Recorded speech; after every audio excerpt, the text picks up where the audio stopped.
ETF index mutual funds నేర్చుకుని stock మార్కెట్లో రాణించాలనుకుంటున్నారా? వెంటనే ఈ నెంబర్కి కాల్ చేయండి.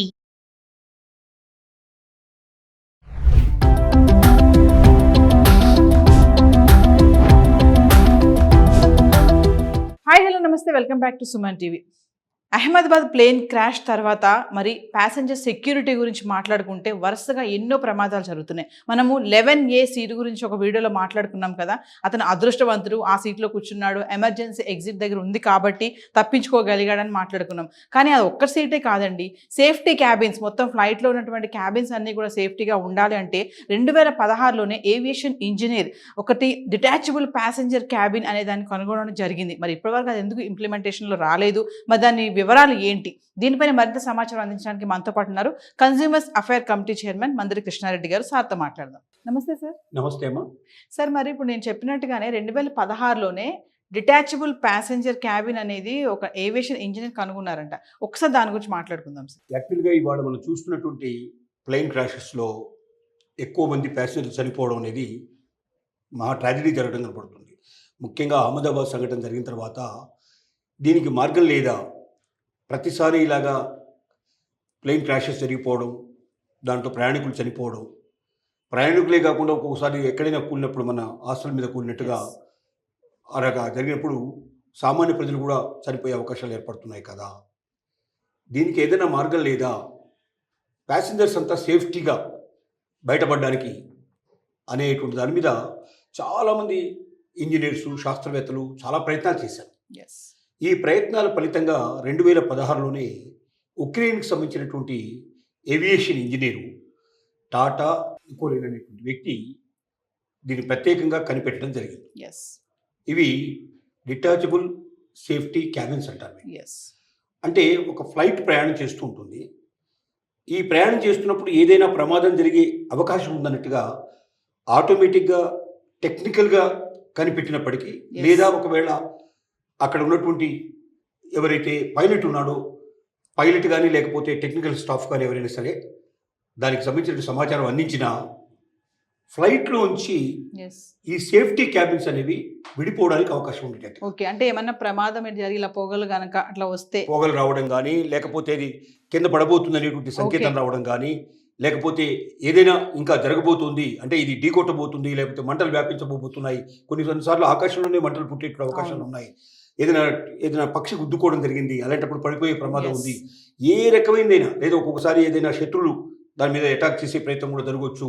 ఇలాంటివి ఏ రకమైన ప్రమాదం జరిగినా కూడా ప్యాసింజర్స్ మాత్రం ఏ రకమైన ఎఫెక్ట్ కాకుండా సేఫ్టీగా ల్యాండ్ అయ్యేటువంటి విధానాన్ని మనం సేఫ్టీ క్యాబిన్ మెథడాలజీ అన్నాం, డిటాచబుల్ సేఫ్టీ క్యాబిన్స్ అంటున్నాం.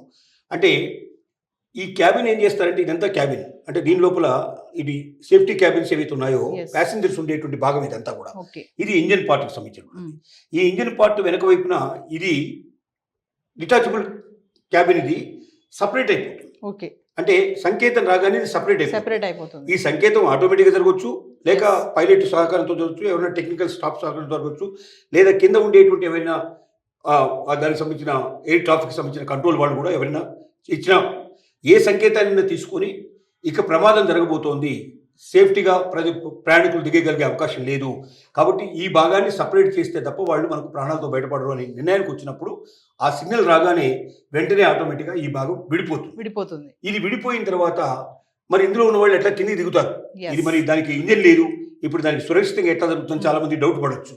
దీనికి ప్రత్యేకంగా ఏమిటంటే, మనం ఈ భాగం మనం పరిశీలిస్తే దీంట్ లోపల మనకు ఇక్కడ కనబడుతున్నాయి. ఇవి 2 పారాచూట్స్, అంటే 2 కావచ్చు, ఇంకా ఎక్కువ కూడా పారాచూట్స్ ఉండొచ్చు. ఇవి పై భాగం లోపలికి వచ్చేటట్టుగా ఈ పారాచూట్స్ ఉంటాయి. ఈ పారాచూట్స్ ఏం చేస్తాయంటే ఒకేసారి కింద పడిపోనివ్వకుండా దాన్ని మెల్లమెల్లగా దింపడానికి పారాచూట్స్ తీసుకొస్తుంది, మెల్ల కిందకి. ఈ పారాచూట్స్ మెల్లగా కిందకు వస్తూ ఉంటాయి. ఈ కిందకు వచ్చినప్పుడు మరి కింద పడితే కింద ఒక్కోసారి గుద్దుకునే ప్రమాదం ఉంది కాబట్టి వీటికి షాక్ అబ్జర్వర్స్ పెడతారు కింద.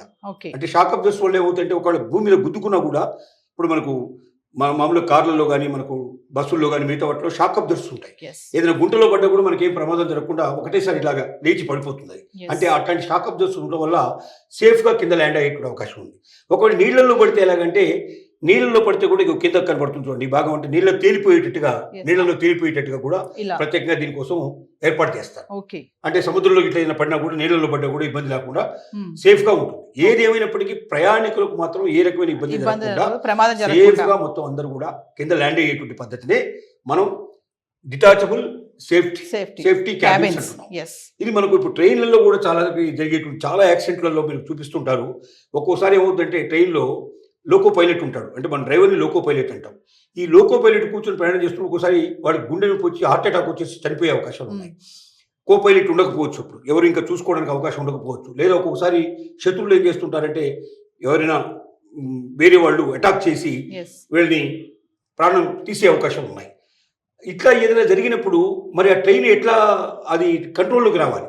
కంట్రోల్లోకి రావాలంటే ఎక్కడి నుంచో దాని బటన్ నొక్కితే కంట్రోల్ రాదు. ఎస్. అలాంటప్పుడు ఏం చేస్తారంటే ఈ ఇంజిన్ని తర్వాత వెనుక ఉండే బోగిల్ని సపరేట్ చేస్తారు. సపరేట్ చేసినప్పుడు ఏదో డిటాచ్ అయిపోతుంది. డిటాచ్ అయిపోయినప్పుడు ఏమవుతుందంటే మెల్లమెల్లగా ఈ బోగిలన్నీ కూడా స్పీడ్ తగ్గుకుంటూ వచ్చేస్తాయి. అది సేఫ్గా ల్యాండ్ అయిపోతారు.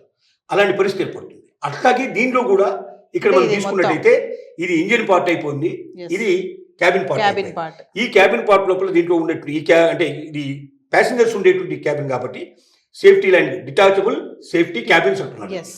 దీన్ని సపరేట్ చేయగలిగితే మరి చేయడానికి ఏ అభ్యంతరం ఉంటే దీనికి చాలా కాస్ట్తో కూడుకున్న పని. ఇది మొత్తం ప్యాసింజర్ని సేఫ్గా ఉంచాలా, లేకపోతే ఒక పార్ట్ మాత్రమే ఉంచాలా, అంటే అందరూ అందులోకి వెళ్ళిపోయి అక్కడ సేఫ్టీ తీసుకోవడానికి పాజిబిలిటీ ఉంచాలా, కాస్ట్ ఎఫెక్ట్ ఎంత దీనికి? మరి కోట్ల రూపాయలు ఖర్చు అయ్యేటట్టయితే ఇప్పటికే విమాన ప్రయాణం బాగా భారంగా ఉంది, ఇంకా ఇవన్నీ చేర్చినట్టయితే ఇంకా భారంగా ఉండే అవకాశాలు ఉంటాయి. కాబట్టి దీన్ని ఇప్పుడు ప్రజెంట్గా ఏం చేస్తున్నారంటే కొంతమందికి పరిమితంగా, అంటే ఏ ప్రెసిడెంట్స్ లాంటి వాళ్ళు లేకపోతే పెద్ద వాళ్ళు ప్రయాణం చేసేటువంటి వాటిలో వివిఐపీలు ఉండే ప్రయాణం చేసే వాటిలో ఈ మెథడాలజీ తీసుకురావడానికి ప్రయత్నాలు జరుగుతున్నాయి. ఫస్ట్ ప్రయత్నం అది జరిగిన తర్వాత నెక్స్ట్ ప్రయత్నం ప్రయాణికులు కూడా దగ్గరగా వచ్చేట్టుగా చేయాలనుకుంటున్నారు. కానీ ప్రమాదాలు పెరిగితే మాత్రం ఇక ఇప్పుడు అహ్మదాబాద్ ప్రయాణం తర్వాత ప్రతి ఒక్కరి యొక్క ఆలోచన దీని మీద పడింది. ఎందుకు మనం సేఫ్టీ క్యాబిన్స్ తయారు చేయకూడదు, డిటాచబుల్ సేఫ్టీ క్యాబిన్స్ ఎందుకు తయారు చేయకూడదు, దాని ద్వారా మనం ప్రయాణికులను ఎందుకు రక్షించకూడదు, దానికి అయ్యేటువంటి ఖర్చును మనం ఎందుకు తగ్గించకూడదు అనే దాని మీద శాస్త్రవేత్తలు దృష్టి పెట్టడం అనేది జరిగింది. ఇది ఈ మనమనే సంఘటన జరిగింది కాబట్టి ఇక త్వరలోనే బహుశా దీన్ని ప్రపంచవ్యాప్తంగా దీని గురించి ఆలోచనలు బాగా జరిగే అవకాశాలు ఉన్నాయి. కొన్ని దేశాలు కలిపి సంయుక్తంగా ఇలాంటి వాటిని తయారు చేయడం ప్రయత్నం మొదలు పెడతారు. ఆ తర్వాత మెల్లమెల్లగా అది వాడుకలోకి వచ్చిన తర్వాత దాని ఖర్చు కూడా తగ్గడానికి అవకాశం. ఎందుకంటే ఎక్కువ తయారు చేసినప్పుడు తక్కువ ఖర్చు అవుతుంది, 1-2 మాత్రమే తయారు చేసినప్పుడు ఖర్చు ఎక్కువ అవుతుంది. దాన్ని తగ్గించడానికి ప్రయత్నం చేస్తారు. ఏది ఏమైనప్పటికీ ప్రతి క్షణం ప్రపంచంలో ఉండే సైంటిస్టులు కానీ ఏవియేషన్ ఇంజనీర్స్ కానీ ఇతర రకరాల దానికి సంబంధించిన వ్యక్తులు సేఫ్టీగా ఏ రకంగా ప్రయాణికులు మనం తీసుకెళ్ళాలి అనేటువంటి ఆలోచన చేస్తారు. దానికి తగ్గట్టుగా మొత్తం మార్పులు చేర్పులు జరుగుతూ ఉంటాయి. ఆ మార్పుల్లో భాగంగా 2016లోనే కనిపెట్టినప్పటికీ ఇప్పటిదాకా ఇంకా 9 సంవత్సరాలు ఎందుకు ఇది ముందుకు రాలేకపోయిందంటే ఖర్చు చాలా ఎక్కువ అవుతుంది. ఇంత ఖర్చును భరించి తీసుకురావడం సాధ్యం అవుతుందా లేదనే దానికోసమే వెయిట్ చేయడం జరిగింది. కానీ ఇక నుంచి మాత్రం తప్పనిసరిగా ఒడివడిగా అడుగులు పడతాయి. త్వరలోనే దీని నుంచి బయటికి రావడానికి ఒక అవకాశం ఏర్పడుతుందని మనం ఎక్స్ప్లెయిన్ చేస్తాం. ఎందుకంటే సార్ ఇది చూడండి, మీరు ఖర్చు అన్నారు కదా, అంటే ఏదైతే డిటాచబుల్ ప్యాసింజర్ క్యాబిన్ ఉందో పారాషూట్ దాని కింద తీసుకొస్తుంది. పారాషూట్ అంటే ఒక మనుషులు మాత్రం ఇప్పుడు పారాషూట్ ఉపయోగిస్తున్నారు. ఇంత బరువు ఉన్నటువంటి మొత్తం టోటల్ విమానాన్ని ఒక పారాషూట్ అంత బరువుని అవి మెల్లగా తీసుకురావాలి, కింది తీసుకురావాలి. అంటే ఆ పారాషూట్ కూడా ఎంత పెద్దదై ఉండాలి, దానిలో ఎంత దాని బరువును మోయగలిగే కెపాసిటీ ఉండాలి. అలాంటివి తయారు చేయడం సాధ్యం అవుతుందా? ఊహాజనితమైన విషయాలు ఇవి, అంటే ఊహకు మాత్రమే పరిమితమైనటువంటివి. వీటిని నిజంగా రియాలిటీలోకి తీసుకురావాలి. ఇలా చేస్తే ఇది సాధ్యమని ఆయన చెప్పాడు. కానీ ఇలా చేసి చూపించడానికి అయ్యే ఖర్చు ఎంత, దాని వ్యవహారం ఏంటి, దానికి భరించగలుగుతావా లేదా అది అనేది మొత్తం దాని మీద వర్కౌట్ చేస్తున్నారు. కానీ ఇప్పటి నుంచి మాత్రం దీని మీద ధ్యాస ఎక్కువ పెడతారు. దీనివల్ల తప్పనిసరిగా భవిష్యత్తు లోపల ఇలాంటి ఒక ప్రయత్నం సఫలీకృతమైనట్టయితే అప్పుడు మనకు సురక్షితమైనట్టు ఎయిర్ ప్రయాణం ఉంటుంది. అలాంటి ప్రయాణం కోసం మనందరం కూడా అతి త్వరలోనే ఇది రియాలిటీ కావాలని మనం అందరం కోరుకుందాం. ఇంకోటి ఏంటి సార్, చూస్తుంటే అనిపిస్తుంది మన రైలు బోగీలు విడిపోతా ఉంటాయి కదా ఇంజన్ కి, సో ఇది కూడా అలానే అన్నమాట. అంటే డిటాచబుల్ ప్యాసింజర్స్ క్యాబిన్ ఇది, అంటే ఇది ఇంజన్ పార్ట్, అది ప్రయాణికుల పార్ట్. ఏదైనా ప్రమాదం ఇది బోగిల్ లాంటిది, ఇది ఇంజన్ లాంటిది. ఏదైనా ప్రమాదం దాన్ని రెండింటి ఇట్లా విడగొడుతుంది. అది చాలా సులభం, అక్కడ విడగొట్టడం చాలా ఈజీ అవుతుంది. ఎందుకంటే లింక్ మాత్రమే ఉంటుంది, ఆ లింక్ తీసేస్తే ఆటోమేటిక్గా వెళ్ళిపోతారు. కానీ ఇక్కడ అలాంటి లింక్ కాదు. ఇది గాలిలో చక్కర్లు కొడుతుంది, గాలిలో నుంచి ప్రయాణం చేస్తుంది, గాలిలోంచి సేఫ్ గా భూమి మీద చేరాలి. అంటే దీని అంత బరువును మోసుకుంటూ కిందికి వచ్చి ఎక్కువ బరువు కింద ఒకేసారి కింద పడకుండా మెల్లమెల్లగా దించుకుంటూ దించుకుంటూ. దించినట్టయితే సేఫ్గా ఉండే అవకాశాలు ఉంటాయి. ఎస్, అదే ఒకవేళ వాటర్ లో పడితే దానికి కూడా ఇది సేఫ్టీ. ఇబ్బంది లేకుండా అది అది తేలుతుంది ప్రయాణం అన్నమాట. తేలిపోయేటట్టుగా ఉండేట్టుగా అది మాత్రం అది పెద్ద కష్టమైన విషయం కాదు. Okay. దాని కింద అడుగున అలాంటి పదార్థాలు పెట్టినట్టయితే ఆటోమేటిక్గా చెక్కలు కానీ లేకపోతే ఇంకో రకంగా దాంతో అంటే తేలిపోయేటువంటి ఉండేటువంటి దాన్ని తయారు చేయగలుగుతారు. Yes. పెద్ద విషయమే కాదు. Yeah. విషయం ఎక్కడ వచ్చిందంటే ఇది అన్నిటికన్నా ముఖ్యమైనటువంటి ముఖ్యమైనది. ఇది Yes, ఈ పారాచూట్లు సేఫ్టీగా కిందికి దించగలగాలి. అది నీళ్లలో కానీ లేకపోతే భూమి మీద కానీ భూమి మీద గానీ. సేఫ్గా దించగలగాలి. Yes. ఆ దించగలిగే దానికి అయ్యేటువంటి ఖర్చును మనం భరించడం సాధ్యమవుతుందా, అది అసలు అలాంటి పారాచూట్లు సాధ్యం అవుతాయా, Yes. ఇప్పుడు ఇవన్నీ ప్రశ్నలు. Yes. ఈ ప్రశ్నలకు సమాధానం కూడా తొందరలోనే ప్రపంచం మనకి ఇస్తుందని మనం భావించాలి. ఏదేమైనా సార్ మొన్న మనం మాట్లాడుకున్నాం కదా 11A సీట్ అదృష్టం అనేసి. అంటే 11A సీట్ ఒకటే కాదు, ఫ్లైట్ లో ఉన్నప్పుడు ప్రతి ప్యాసింజర్ కూడా సేఫ్ గా అందరూ ఉండాలి. అదృష్టవంతులు కావాలి. అందరూ అందరూ అదృష్టవంతులు అదృష్టవంతులు కావాలి. ఏ ఒక్కరికి ఏ ఇబ్బంది కలగకూడదు. Yes. ఇక మనకు అసలు ఎయిర్ ప్రయాణం ఏదైతే ఉందో మనం గాలిలో తిరిగే ప్రయాణంలో మనకి ఏ రకమైన ఇబ్బంది రాదు, మనం సేఫ్గా ఉంటామనే నమ్మకం పూర్తిగా కలిగిస్తే అప్పుడు ప్రతి ఒక్కరు కూడా సంతోషపడతాం. Yes. ఒక్క ఆ ప్రయాణమే కాదు, భూమి మీద ప్రయాణం చేసినా, మనం ట్రైన్లలో ప్రయాణం చేసినా, లేకపోతే మనం వాటర్లో మనం నౌకల్లో ప్రయాణం చేసినా, షిప్లలో ప్రయాణం చేసినా, ప్రతి ప్రయాణం సేఫ్గా ఉండాలని కోరుకుంటాం. Yes. ప్రతి దానికి జాగ్రత్తలు తీసుకున్నాం. అంటే అన్నింటిలో ప్రయత్నం జరుగుతున్నాయి. ఒక్కొక్క యాక్సిడెంట్ జరిగిన తర్వాత ఆ యాక్సిడెంట్ నుంచి మనం నేర్చుకుంటాం, గుణపాఠాలు నేర్చుకుంటాం. ఆ గుణపాఠాలు మనకు దీనికి ఈ అవకాశాలు మనకు ఇస్తున్నాయని మనం భావించాలి. Yes. Thank you, sir.